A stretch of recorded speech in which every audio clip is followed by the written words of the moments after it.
১৭২ কোটি টাকা অবৈধ লেনদেনের কারণে সাবেক সংসদ সদস্য আব্দুল অদুদের বিরুদ্ধে মামলা করেছে দুর্নীতি দমন কমিশন।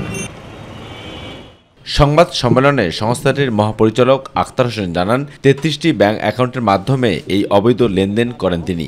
৩৩টি ব্যাংক হিসাবে ১৭২ কোটি টাকারও বেশি অস্বাভাবিক এবং সন্দেহজনক লেনদেন করার অপরাধ অনুসন্ধানকালে প্রমাণিত হয়েছে। এ সময় তিনি সাংবাদিকদের জানান, মুজিববর্ষ পালনে রাষ্ট্রীয় কোষাগার থেকে ৪,০০০ কোটি টাকা অর্থ খরচের বিষয়ে শেখ হাসিনা সহ অন্যদের বিরুদ্ধে অনুসন্ধান চলমান রয়েছে। সার্বিক এই তদন্তে ৭ সদস্যের কমিটি গঠন করা হয়েছে বলে জানান দুদক মহাপরিচালক।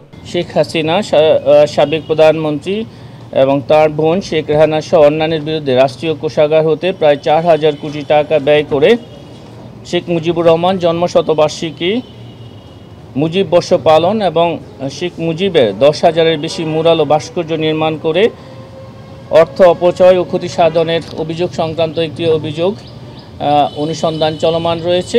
দুর্নীতি মামলায় শেখ হাসিনা, শেখ রেহানা, জয় ও পুতুলের নামে ব্যাংক অ্যাকাউন্টে থাকা বঙ্গবন্ধু মেমোরিয়াল ট্রাস্ট অ্যাকাউন্ট অবরোধের নির্দেশনা দিয়েছে আদালত। হিসেব অনুযায়ী ১৬,১২,৫০,০০০ টাকার ফিক্সড ডিপোজিট রয়েছে।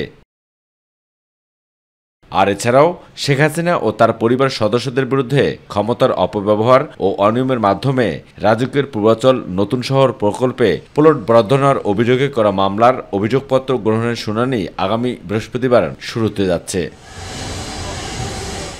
আবু সুদপু, মাই টিভি, ঢাকা।